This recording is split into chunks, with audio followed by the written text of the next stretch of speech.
আসসালামু আলাইকুম। To-let in Dhaka সিটির পক্ষ থেকে আমরা চলে আসলাম কাঁঠাল বাগানে। 2 রুমের একটা বাসা, 2টা বেডরুম, একটা কিচেন, একটা টয়লেট, একটা বারান্দা। তো আগামী নভেম্বর মাস থেকে ভাড়া হবে। আপনারা স্ক্রিনে যে নম্বরটা দেওয়া আছে সেই নম্বরে যোগাযোগ করলে আপনারা বাসাটা দেখতে পারবেন। এটা ওয়াশরুম। ছোট্ট পরিবারের জন্য মোটামুটি ভালো। বারান্দা আছে। আপনারা যে কোনো সময় বাসাটা এসে দেখতে পারেন। ফোন নম্বরটা দেওয়া আছে এবং বাসার ডিটেলস দেওয়া থাকবে।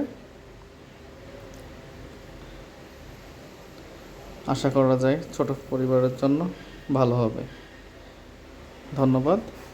টুলেট ইন ঢাকা সিটির সাথেই থাকবেন। আসসালামু আলাইকুম।